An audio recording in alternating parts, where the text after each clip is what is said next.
Good morning everybody. हम पढ़ने जा रहे हैं हिंदी साहित्य के अंतर्गत क्षितिज बुक के अंतर्गत पार्ट फर्स्ट पद्य भाग के अंतर्गत सूरदास जी द्वारा रचित पद। इससे पहले जो पार्ट हमने पढ़ाया उस पार्ट में हमने चर्चा की थी इसके जो कवि हैं सूरदास जी उनके बारे में, और ये पद हमने लगभग 3-4 पंक्तियां पढ़ ली थी, और एक बार पुनः से इसमें कुछ पंक्तियां रह गई थी उनको भी लूंगा, और जो पहले पढ़ाया उसको भी, अर्थात पूर्व ज्ञान से नए ज्ञान की ओर चलेंगे। जैसा कि आप जानते हैं यहाँ जो वर्णन किया जा रहा है सूरदास जी के द्वारा पदों के अंतर्गत, तो ये भ्रमर जो गीत है सूरदास जी के द्वारा रचित जो सूर सागर के अंतर्गत भ्रमर गीत है, और भ्रमर गीत के अंतर्गत भी जो आपका उद्धव संदेश है, और उद्धव संदेश के अंतर्गत भी जो 5वां उपखंड है उसके अंतर्गत से यह पद भाग लिया गया है। और इसमें भगवान श्री कृष्ण जब मथुरा चले जाते हैं गोकुल को छोड़कर, तो गोपियों से जो उनका स्नेह था वह स्नेह गोपियों के अंतर्गत बना हुआ है, और गोपियां भगवान श्री कृष्ण के बिना रह नहीं पा रही हैं, तो वो याद कर रहे हैं भगवान श्री कृष्ण की।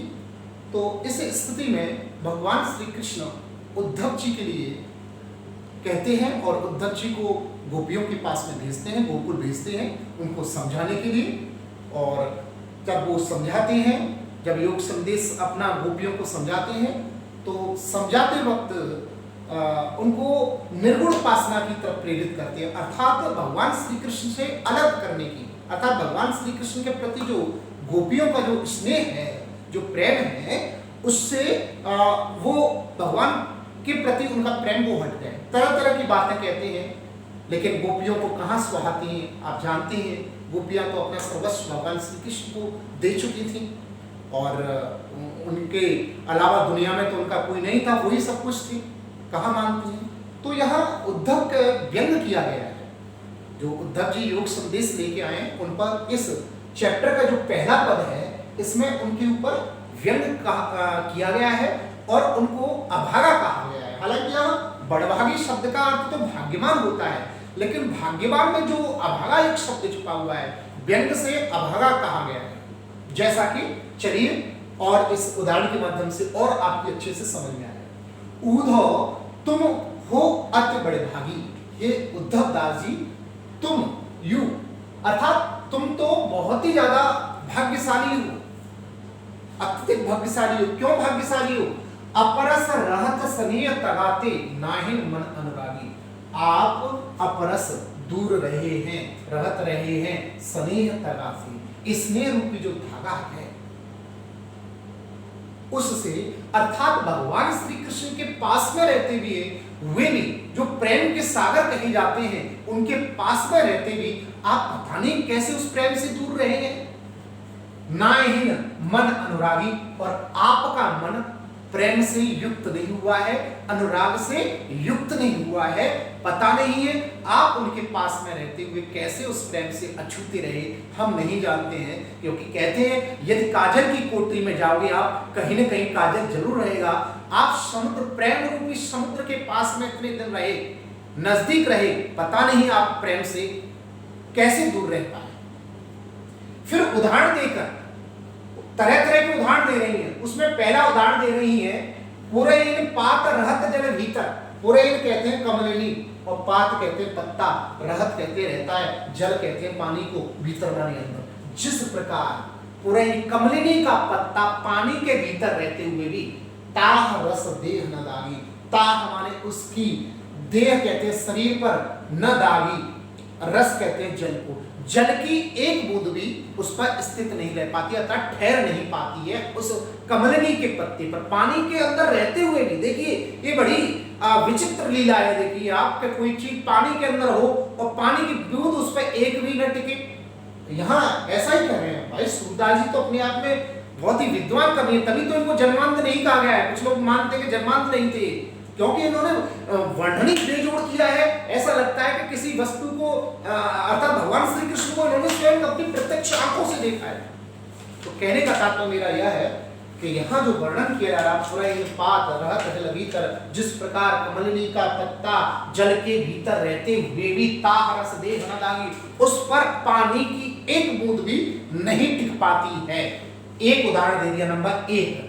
दूसरा, जो जल माह तेल की गागर, जिस प्रकार तेल की गागर कहते हैं मटकिया को, जैसा कि मैंने अभी पढ़ाया था, ज्यो जल, जिस प्रकार जल के माह माने मध्य में बीच में तेल की गागर, गागर कहते हैं मटकिया को, तेल से चुपड़ी हुई कोई मटकिया जल के अंदर आप बहा दो या जल के भीतर डाल दो, तो उसमें क्या होगा, उस पर तेल, उस पर पानी नहीं जमेगा, पानी लगेगा नहीं। उसी प्रकार उद्धव आप भी हैं कि भगवान श्री कृष्ण के प्रेम सागर के पास में रहते हुए प्रेम से कैसे वंचित रहे ये हम जान नहीं सकते हैं। तो यहाँ कहने का ज्यों जल माह तेल की गागर, जिस प्रकार जल के माह माने मध्य में तेल, तेल से चुपड़ी हुई गागर कहते हैं मटुकिया, बूंद नता पर लागी, एक बूंद भी उस पर लग नहीं पाती है। प्रीति नदी में पाँव न बुरियो, और प्रेम रूपी नदी में आपने तो कभी पैर ही नहीं बुरा, आपने तो प्रेम में कभी प्रेम किया ही नहीं किसी से। आप प्रेम की परिभाषा तो तब समझो जब आप किसी से प्रेम करो। आपने किसी से प्रेम ही नहीं किया है, किसी पर मन रंजित ही नहीं हुआ है। प्रीत नदी में पाँव न बोरियो, दृष्टि न रूप परागी, किसी पर तू आपकी दृष्टि ही नहीं पड़ी, आपने प्रेम ही नहीं किया है, स्नेह नहीं किया किसी से। अगर आप स्नेह करते, प्रेम करते, तो आप जानते कि प्रेम नाम की क्या चीज होती है। यहाँ तीसरा उदाहरण दे दिया, पाँव न बोरियो, सूरदास अवला हम भूरी, गुर चाटी जो पागी। सूरदास जी कह रहे हैं यहाँ, अर्थात गोपियों का रूप धारण करके कभी कोई भी बात कहता है तो जो जिस पात्र के बारे में कहता है वह पात्र सुबह स्वयं बनता है।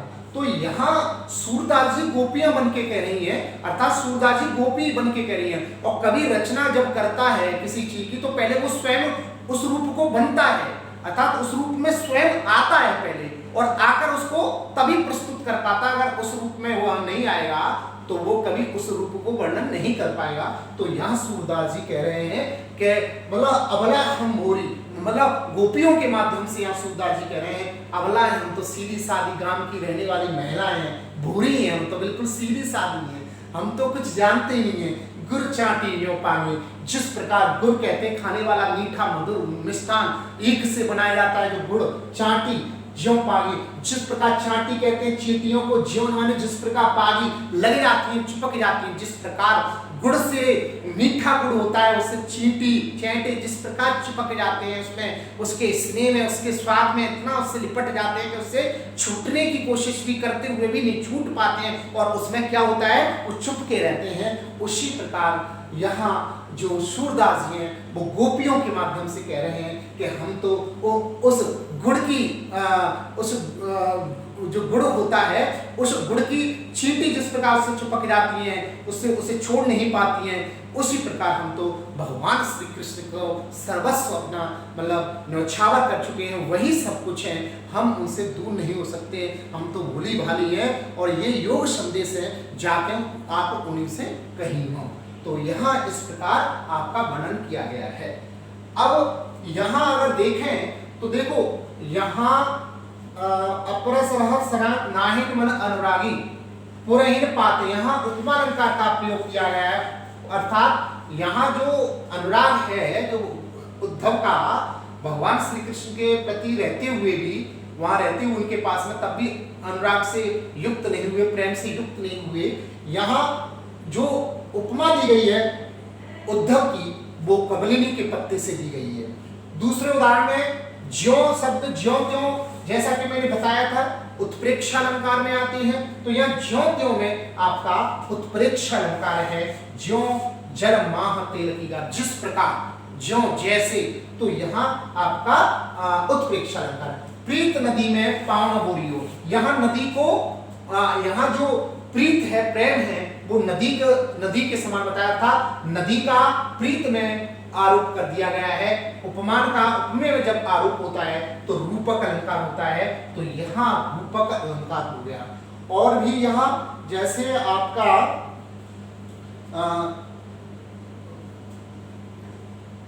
तो इस प्रकार यहाँ ये अलंकार का वर्णन हो जाता है। इसमें सूरदास जी ने तत्सम तद्भव दोनों शब्दों का प्रयोग किया है। जल शब्द है, यहाँ तत्सम शब्द है आपका, और आपका भूरी यहाँ आपका तद्भव शब्द है। चाटी यहाँ तद्भव शब्द है।